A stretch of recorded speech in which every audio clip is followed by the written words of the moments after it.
Welcome, conversing listeners. What is the credibility of the faith in a time like this? The Rethinking Church Initiative is launching a new podcast called Credible Witness. I'm Nikki Toyamasito, and this is Credible Witness, a collection of stories and wisdom from faithful people wrestling with and bearing witness to the credibility of Christian life today. Each episode is an invitation to listen generously and courageously to one person, navigating social tension and moral complexity, negotiating doubts, struggles, and fears, overcoming obstacles and pursuing justice, and living out the convictions of their faith. And every voice reminds us that the church is called to be a credible witness to Christ, a living reality of hope, justice, truth, and love. It's a beautifully rendered collection of stories that reward a courageous and generous listening. So please check out our show notes for links to the Credible Witness podcast feed, as well as crediblewitness.us.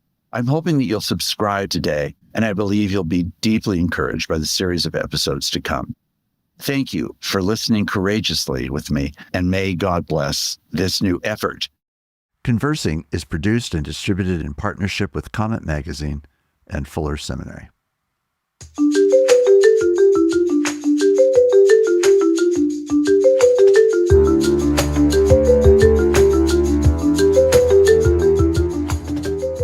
I'm Mark Labberton. Welcome to Conversing.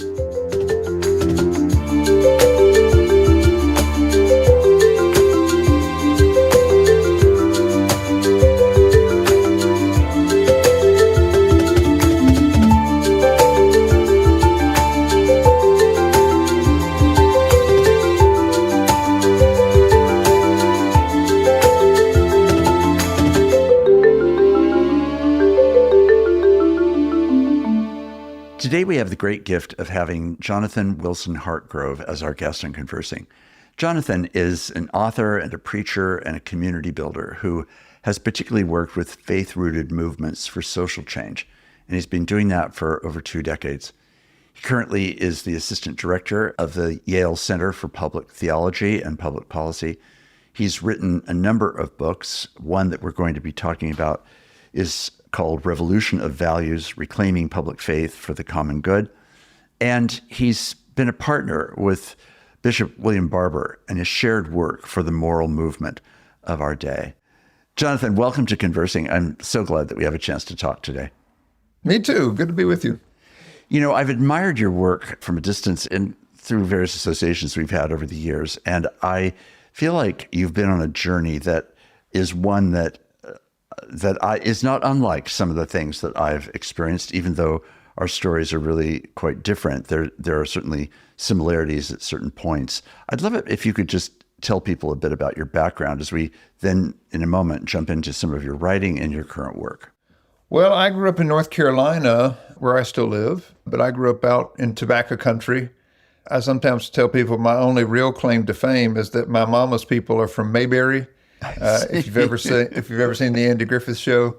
Actually, my granny grew up with Andy Griffith. They were of the same generation, and he didn't bother changing all the names when he wrote his story in a fictional version of his hometown. So we're very proud that our Uncle Otis is the town drunk in the Andy Griffith Show.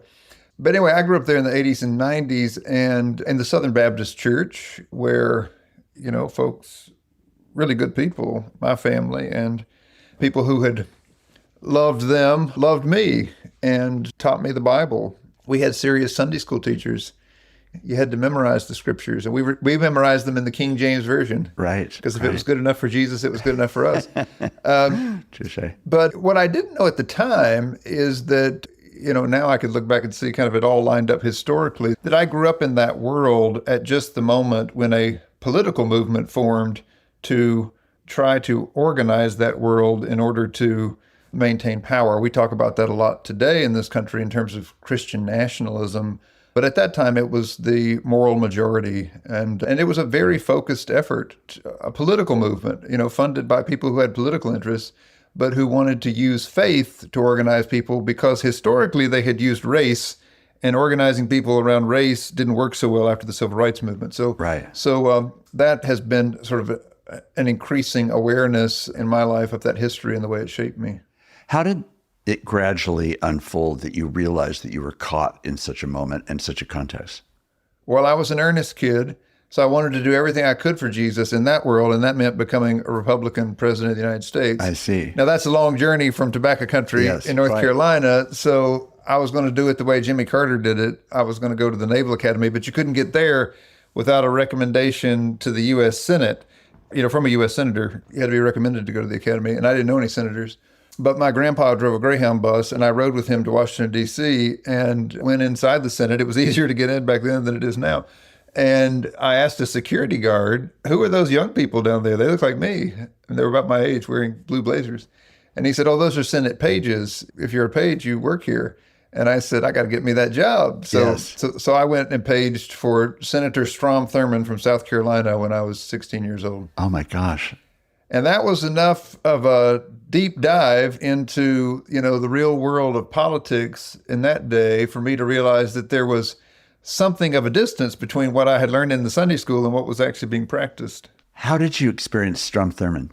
Well, he was 98 years old when I worked for him. And so I experienced him as someone who was being handled. Yes, right. I carried cue cards from a guy named Gary who wrote his cue cards to the meetings he had. And I remember one day sitting down at the back and he said, I want to welcome you to this meeting of the Senate Armed Service Committee. Pause here. It was at that point. But, the thing I remember him saying directly to me when I got there was he said, welcome to Washington, D.C. This is a dangerous town. Mm-hmm. And what he meant was it was a black town. And he was an old white man talking to a young white Southerner, communicating to me, that legacy of white supremacy. He, was a very able politician in the South. He ran as the Dixiecrat candidate for president in 1948 and really led most of the Southern delegation from the Democratic Party into the Republican Party in the mid-20th century. So I mean, not that he was trying to teach me, but by watching, I learned a lot from him about how Southern politics had evolved and quite a bit about what the real political commitments behind the so-called family values movement were. And I increasingly was aware that it wasn't doing much to serve families. So I left my pageship in his office looking for an alternative way to be Christian in public. Wow. And as your faith was colliding, or wrestling at the very least, with all of these dynamics, where did you turn for kind of counsel or discussion or a friendship that might help you orient yourself? It was quite disorienting because I didn't know any other way to be Christian. And it occurs to me often, as we're watching the just extreme things happening in our world today, and that other people are feeling that kind of dissonance too, right?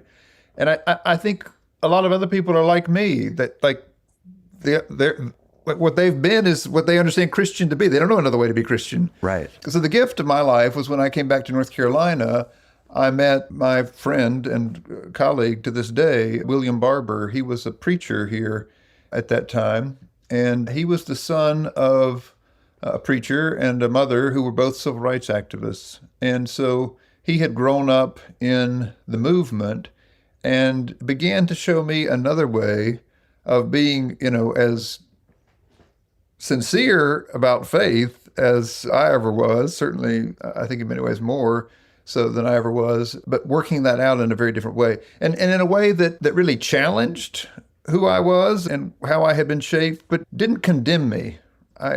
One of the things I've always appreciated about that tradition is that it can speak, as Jesus did, right? It can speak very honestly about injustice while always, recognizing that people are subject to principalities and powers, that Jesus, of course, wants to save all of us from them. So I appreciated his ministry to me at that moment when I needed another way to be Christian in public. So how old were both you and William Barber at the time that you were first Well, I was 16 and he's 17 years older than me. Right. So what is that? Early 30s. Early 30s. Yeah. And your formation, how much exposure had you had, given your background, to close relationships with Black people? Well, it's interesting. I mean, in the sort of color blindness that was popularized in the 90s when I was growing up, there was plenty of interracial relationship. I played basketball. Every team I ever played on was predominantly black. Right. But we never went to church together. I imagine a bunch of those guys went to church, but I never invited them to my church, and they never invited me to theirs. It was two completely different worlds. Yes. One of the things that strikes me is that I didn't grow up in a Christian background in the way that you just described yours, and I came to faith really through reading the New Testament. And one of the primary things that really struck me was how if you became a follower of Jesus, it meant resorting everything about your sociology and everything about the world that you framed through your own particular background, and asked a new set of questions about how does God see us and how does God see all of us, and how that begins to reorder things. But it was really, of course, as is typical, it was really people that I came to know, and encouragers, challengers, confronters, who along the way kept giving me what I guess I was prepared to receive as principally as invitations to step further towards something that was more deeper, clearer. To me, it felt truer, more authentic, more adequate to the reality that was the world that I was emerging into. And it meant that the challenges, ideologically speaking, were not the ones that I was wrestling with nearly as much as it was just actually stepping into a new and fuller world that was a fuller world made up of a much greater variety of people and a much greater sense of the legitimacy and importance of their lives that I needed to listen to and hear and understand. How much of that was your process? Yeah. Jesus changes everything. And I guess it was a true conversion for me, not in the sense that I hadn't been Christian before, but that I got to know Jesus and got to see what Jesus was up to in a new way. And I think that's the gift that an encounter with God offers, whether you're, steeped in something that calls itself Christianity or not, right? Yes, right. That's the wonder of God's grace. It can surprise us wherever we are, and invites us into what I like to call reality. Right. The life that is really life, and and again, not that we in any way see it all or understand it all, but just that aha that happens when you realize,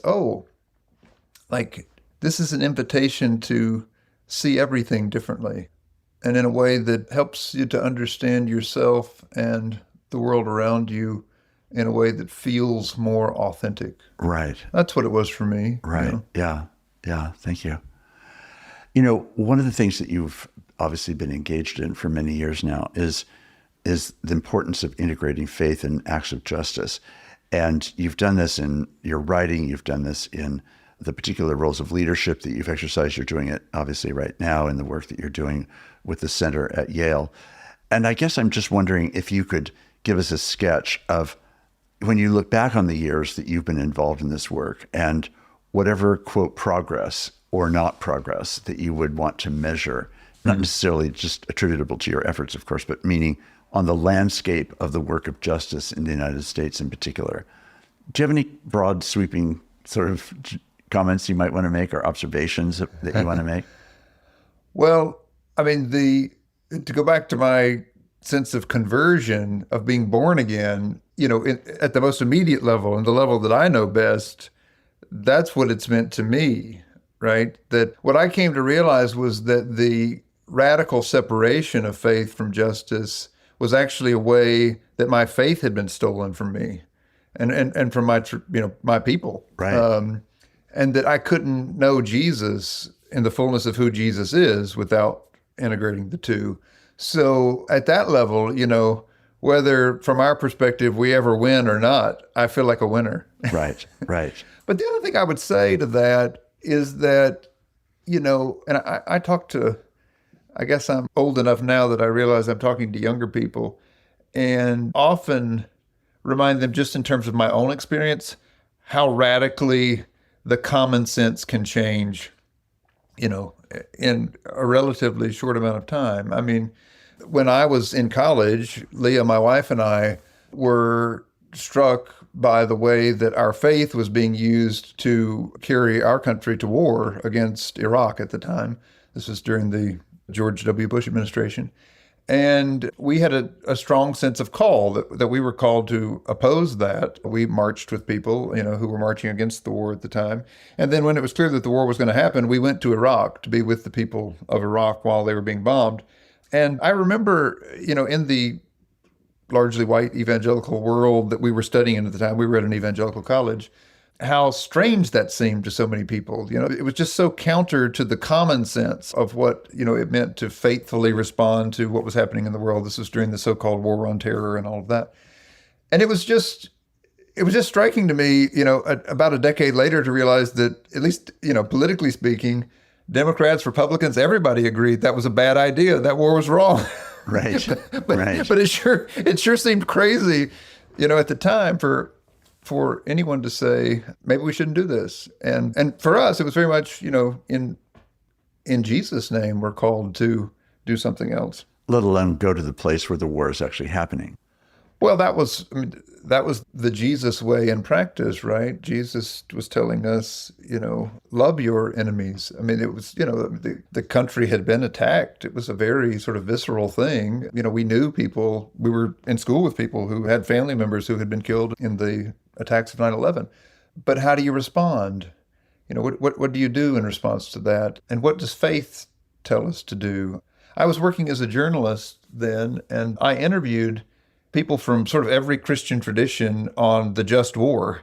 And, people who think in terms of the just war tradition, Catholics, Methodists, it was a range. And everyone I talked to said, according to just war theory, this wouldn't be a just war. Right. And yet the majority of Christians were supporting it. It seemed like a huge dissonance. But anyway, it's a reminder to me of how much things can change. And so, even in these days when things seem so desperate and extreme, I remind people, I don't know how long it will take, but there will come a day when everyone will agree that it was absolutely madness that Christians supported lawless actions of hunting people based on their race and the language they speak on the streets of America. That day will come. And I think it's important for us to find the moral resources and the community to remember that truth, even when it's not the popular opinion, or it actually is the popular opinion in this country right now, but it's not the opinion of the people in power. Right. So, Jonathan, one of the books that you've written is one that came out midway through this last year called Revolution of Values, Reclaiming Public Faith for the Common Good. And I wonder if you could connect what you were just talking about with that idea of rediscovering, reclaiming, reconceiving of our values so that, in fact, it's for the common good. Yeah, I wrote that book because, I shared my own experience, but it was increasingly clear to me that the infrastructure of the folks for political purposes who wanted to use Christianity had developed in such a way that so many people had been taught to misread the Bible and to misunderstand the basic moral convictions of the Bible by a movement that was aimed at producing political ends that, from my perspective, and these things can be complex, but there is a simple way of explaining it. And that is that initially it was largely oil money. People who wanted to hold on to money realized that they could use their money to fund a political movement that would get religious people to vote for politicians who would serve their interests. That has developed, and other people have gotten involved. And frankly, Silicon Valley is hugely invested, at least a part of it at this point, because there are people who have AI ambitions that are also very invested in this. But anyway, all of that, that is fundamentally political has shaped culture because so many cultural institutions have been built to create what a scholar named Ann Nelson described it as a wraparound culture. Uh-huh. She studied this organization through which most of this has been organized. It's called the Council for National Policy. And she said, she just looked at like the place where she grew up in Oklahoma and realized that, there were organizations that were giving churches resources for how to, read and teach the Bible, that were also on the local radio, giving people a narrative of what's going on, what the moral issues are. They started buying up local TV stations. They were funding politicians. It was really a way of targeting places so that all of the sources of authority were kind of repeating a narrative that would make it possible for you to, just for the common sense to be that the Democrats are evil and you have to vote for the Republicans. That was really the point of the whole thing. And while that, is very political in nature, at the biblical level, it was always on cultural issues, right? Right. And so the so-called moral issues were very narrowly defined. Abortion was the first one, and then they got into issues of human sexuality, trying to say, the Bible says this, it's opposed to that, was always what, Democrats or progressives might be suggesting in the culture. And so the faith got redefined around a sort of defense of these values that I think by any reasonable, whether it's your interpretation of Scripture or not, it's just not the main thing that Scripture is about. Right. So I wanted to kind of offer that frame and to show people, which is what I try to do in the book, how that movement has taught people to read the Bible, and then how you can read the Bible differently. And that's sort of how the book is structured. I think you do that very effectively, and I would certainly commend it again, as I did in my own little blurb for the book. But I think it's a very helpful book because it does outline what you just described, a competing set of readings about the Bible, and how one becomes dominant because of various moneyed interest and other reasons, and then how this can actually be recast, but how deeply it becomes ingrained. So recently I've been following the development of Christian nationalism, which is an expression really of a certain kind of way of reading the Bible, which is then applied in parallel ways to the ways you were just describing now to America period as God's highest interested nation, and God is most interested in America and most committed to America, and peculiarly promised in relationship to America and its welfare, defined in certain very specific ways. And it really is a story that I'm increasingly coming to understand. It's a story that has been emerging, of course, for most of the 20th century in a whole variety of different ways, especially in the middle 20th century, but then again in the last quarter of the 20th century, and brings us to the place that we are today. As you think about, even since the time of the publishing of this book about 6 months ago, and that immediately current rhetoric around Christian nationalism and its arguments, what have you observed, if anything, that has changed even in that brief period of time? Well, I think the Christian nationalist organizations, and again, they've largely in the United States in recent time organized through something called the Council for National Policy. They certainly were focused on getting Donald Trump elected in the United States the first time, and they were very involved in getting Trump elected the second time. But in between, they were also very involved in denying the reality of what had happened in the 2020 elections. Right. These were some of the organizations that planned the protests that led to the January 6th insurrection and all of that.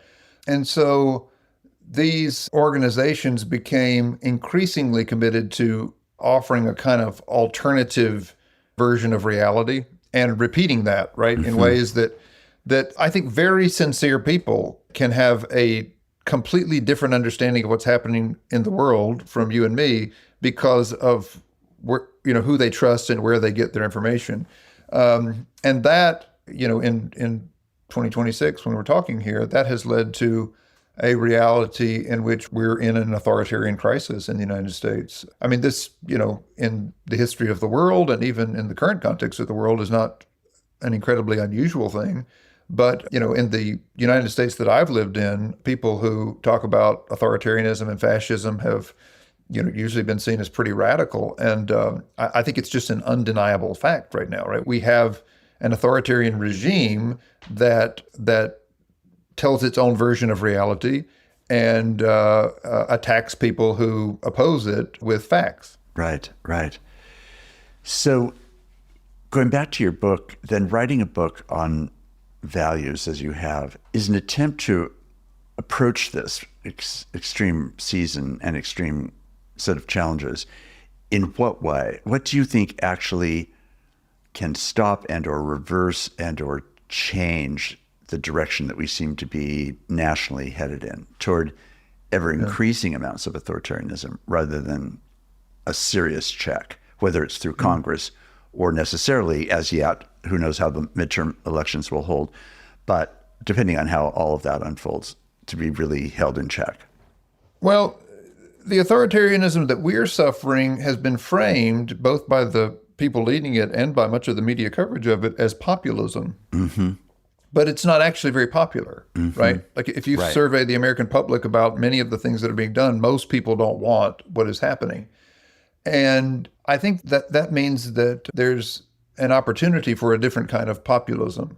So, there have been fascistic populist movements and more democratic populist movements throughout history. And I think it's actually the most promising thing that is happening is the formation of new organizations and new ways of telling the truth and resisting the things that are harming people's communities. And, that certainly includes things that everybody sees, like, the huge No Kings marches that happened last year, where millions of people are in the street at one time. But it's also, these networks of mutual aid that are coming together. There are lots of ways that people are reorganizing themselves to respond to the real needs of people in their places. And I think that's actually critical to forming the kind of populism that could demand a different kind of government. Right. We've seen that happen in other parts of the world. And frankly, it's, whether you look at Poland in the mid-20th century or at other places, it has often been something that local churches have been very involved in. Right. And I'm glad to see, in this country, as we see ICE abusing, power in just extreme ways. I mean, when there was an ICE and CBP action here in North Carolina last month, and, we saw churches filled every night for trainings, right? The churches were literally hosting the trainings for the community to know how they could respond to protect their neighbors. Right. Certainly I see that in the East Bay of the San Francisco area, but in lots of other places that I'm connected to around the country, that amount of training and presence and the urgency, the constant alerts, the passing on of messages about where ICE seems to be active, the readiness of people to actually show up and to film and to protest in whatever ways seem appropriate, often at great personal risk. And to figure out how are people going to eat, right? When their community is under assault. You can't move about freely in the streets. I mean, churches have organized food delivery systems. When LA was under assault, last year, I talked to a priest who, many of the people who were most directly impacted were people who ran food trucks. And the priest organized members of the parish who were primarily English speaking and had lighter skin to run the food trucks for the members who were being, targeted and harassed so that they could continue to have income. So, I mean, lots of things like that where people are organizing at the very local level to take care of one another. And I think that actually becomes the sort of ligaments of the kind of movement that's needed to overcome this because frankly, the whole strategy of the culture wars, which go back to the beginning of the religious right, is a kind of divide and conquer strategy, right? To tell people you need to be afraid of those people, whoever those people are, because they don't share your values. And if they have power, they will eliminate you. And anything we can do to build solidarity, right? So that people recognize that actually our core values align with our neighbors' values when it comes to, making sure people make it home safely, making sure people can feed their kids, making sure, and increasingly when the federal government is not just sending troops to assault communities, but also stripping away things that people need, like healthcare and nutrition assistance. Right. It's people coming together across race lines, across religion lines, across geographic or political lines, even to say, actually, we want a government that works for us. I think that's the kind of populist moment that we're in. Yes. So where does a center like yours, the Center for Public Theology and Public Policy, where does it intersect with what we've just been talking about? Well, Bishop Barber's, I think, great contribution to American culture in this moment is that he has been a consistent voice to articulate a moral framing of these issues, right? So often, if there was a religious right, some people would say, well, what's the religious left, or what's the left position on this? And often in that way of framing it, right ends up being framed as religious and left as irreligious. When as a matter of fact, moral movements throughout the history of this country have consistently said that some things are not left versus right. Some things that are core to our religious conviction are also, things that we share in common with all of our neighbors. And we have to build power and movement around our commitment to those things. So that's the abolitionist struggle. That's the labor struggle of the 20th century. That's the civil rights struggle of the mid-20th century. So our center tries to be a place that both teaches those moral fusion movements in the history of the country and helps people to frame what are the moral issues of this moment. So Bishop Barber and I published a book out of the center last year called White Poverty that tries to focus on the issue of poverty as a moral issue, and intentionally, where poverty has been racialized in our culture, intentionally emphasizes the fact that, while Black, brown, and indigenous people are certainly disproportionately impacted by poverty, poverty is actually, in the raw numbers, mostly white in this country. And so we try to both do an analysis and shine a light on movements that are building interracial solidarity to challenge poverty, because we think it's just one of the moral issues of our time. And it's actually just sorry to go please. on here, but Please. if I can have just 30 more seconds. Of course.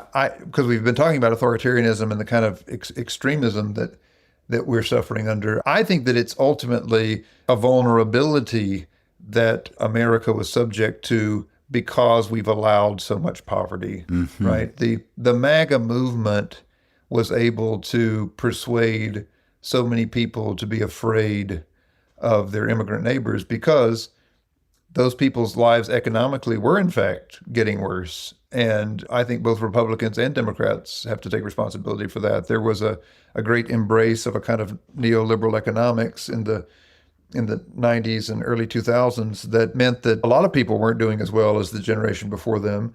And there was no one speaking to those issues, which meant a lot of people started working 2-3 jobs just to get by and becoming less and less engaged in politics.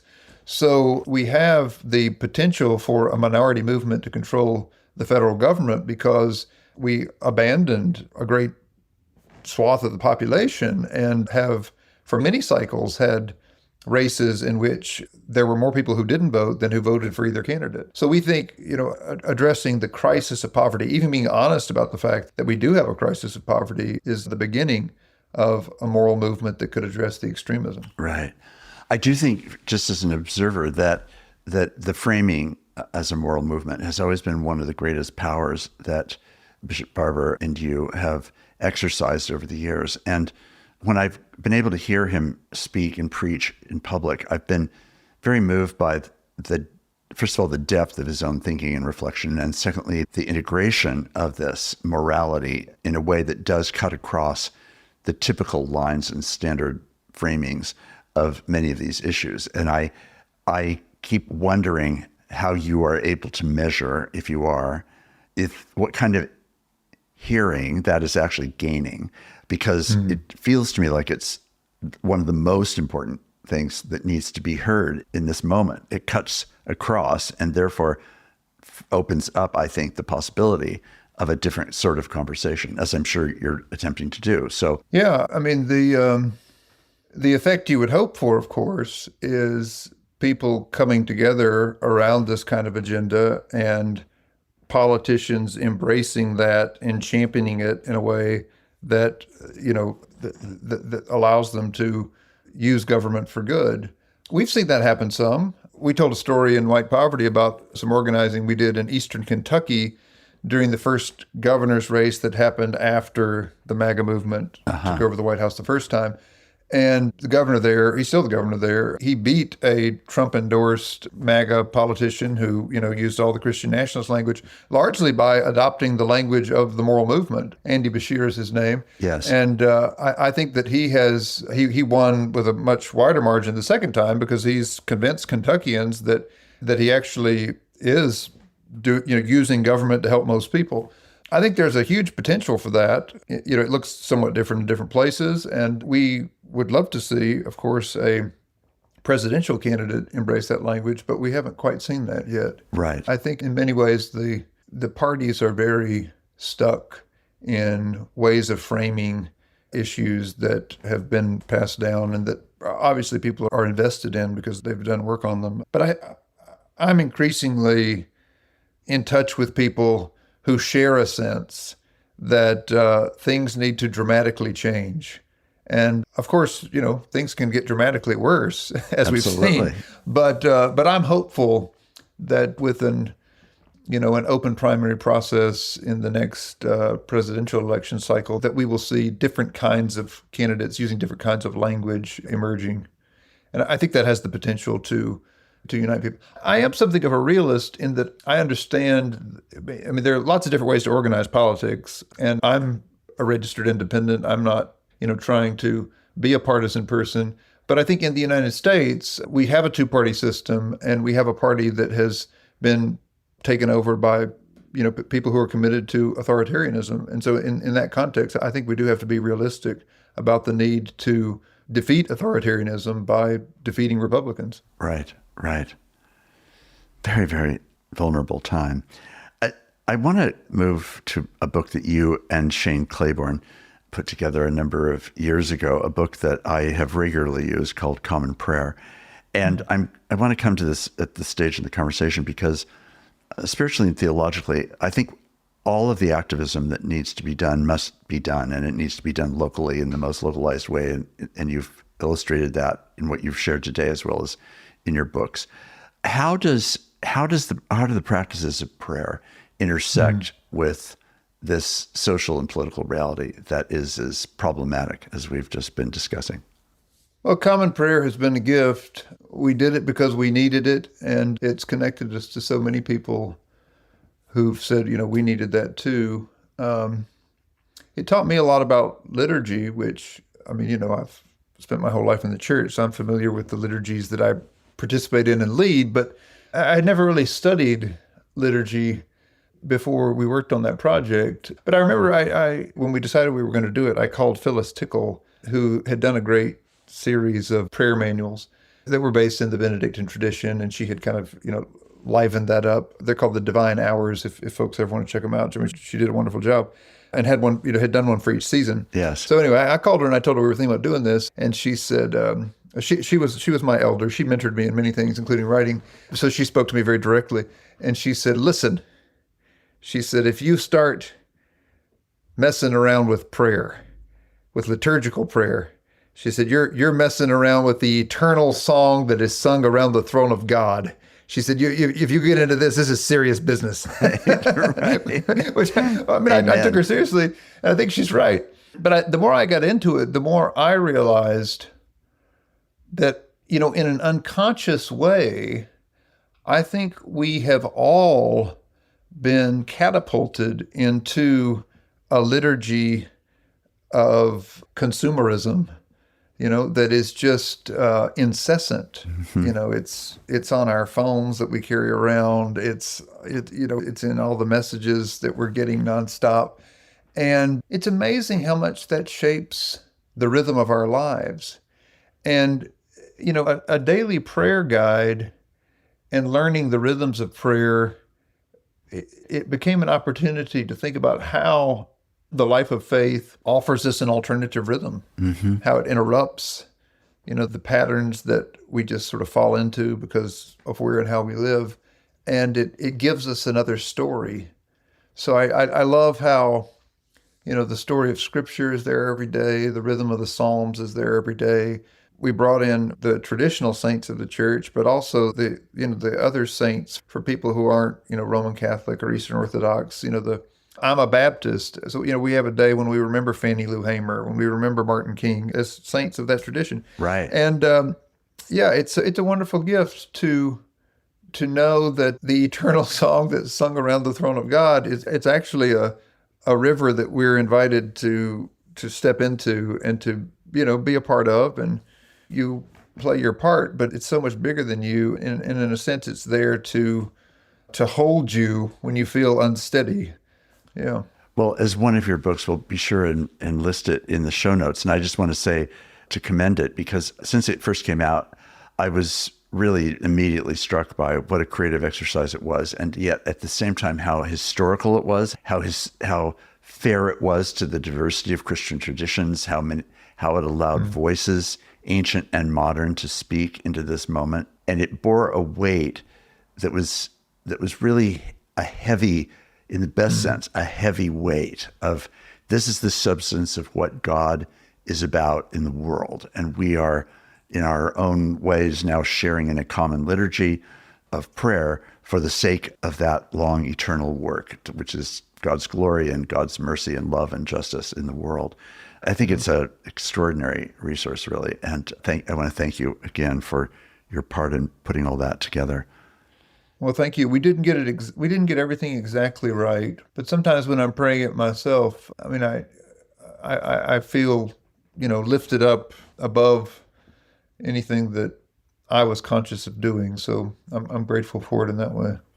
I think it takes the busy clutteredness of my own mind and places it into a longer and probably more profound conversation, which then helps me to understand my own internal chatter differently as a result of being in the presence of the saints and in the presence of God. I found it very, very transformative. Yeah. Reminds me of that passage in Augustine. I don't even remember exactly where it is, but he's talking about communion. And he says, we come to this table and we're offered Jesus. We're with Jesus. This is Jesus's body and blood. We're invited to be part of that body. But he said, if you're there, you're also with every person who's ever been made part of the living body of Christ. Yes, it's an incredible thing. It is an incredible thing. Yeah. Yeah, it's a stunning thing.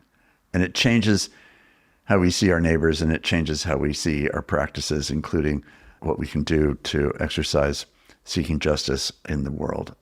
So before we go, Jonathan, tell us a little bit more about the center and also about how ways people could get involved alongside what you're doing. Well, it's a great gift to get to introduce students, people who are coming to divinity school today because they want to be ministers and leaders in God's movement in the world, to introduce them to the tradition of moral fusion movements and to the moral issues in this country today. And we do that in conversation with the scholarship that's happening today about what's happening in the world and what's happening in the scriptures. And every other year, we're committed to having a national conference where we invite clergy and leaders together to be part of that conversation. So that's actually coming up this April 12th to 14th in New Haven. And we did it 2 years ago. We're committed to doing it during the federal election years in the United States. So the central question is, what are the moral issues of the midterm elections? And, we'll have 25 scholars, and it's people who study policy, and it's people who study scripture, and it's people who are on the ground, doing organizing work and in conversation with each other in a way that I think really, invites people to see what a moral fusion movement can look like today. Great. Well, we'll put that in the show notes. Jonathan, thank you so much for being a guest today. I have prayed for you. I will continue to pray for you, and am really thankful for your witness and for the encouragement and inspiration and challenge that you've been over the years. So thank you very, very much. And thanks for being a guest today. It's a joy to be with you. Bless you.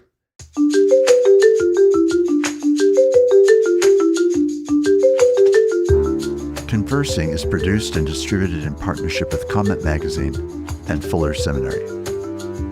Peter Labberton is our engineer and editor. Evan Rosa is our producer.